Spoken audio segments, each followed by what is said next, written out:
দই কাতলা রেসিপিটার নাম শুনলেই যেন জিভে জল চলে আসে বাঙালিদের। তো দেখো, এখানে আজকে আমি দই কাতলার রেসিপি বানানোর জন্য সব জিনিসপত্র একদম জোগাড় করে নিয়ে বসেছি।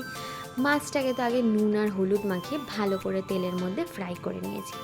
তারপরে হচ্ছে একটু জিরে ফোড়ন আর শুকনো লঙ্কা ফোড়ন দিয়ে পেঁয়াজ বাটা দিয়ে আর একটু আদা বাটা দিয়ে আমি ভালো করে মশলাটাকে কষিয়ে নেব। কষিয়ে নেওয়ার পর ধনের গুঁড়ো, জিরের গুঁড়ো, হলুদ গুঁড়ো, কাশ্মীরি লঙ্কার গুঁড়ো এগুলো অ্যাড করে দেবো। অ্যাড করে তারপর একটু জল দিয়ে মশলাটাকে খানিকক্ষণ কষিয়ে নিয়ে দুটো কাঁচা লঙ্কা চেরা দিয়ে কিছুক্ষণ মশলাটাকে ফুটিয়ে নিয়ে তারপরে আমি টক দইটা অ্যাড করে দেবো। আর এই রেসিপিটা কিন্তু আমার মাসির থেকে শেখা, আমার মাসির থেকে জেনে আমি রেসিপিটা বানিয়েছি। বাট এত সুন্দর টেস্টি হয়েছিল যে কি বলবো। এরকমভাবে দই কাতলা করলে তো আর কিচ্ছু লাগবে না গরম ভাতে। তো রেসিপিটা কেমন লাগলো তোমরা জানিও, ভালো লাগলে লাইক শেয়ার করো।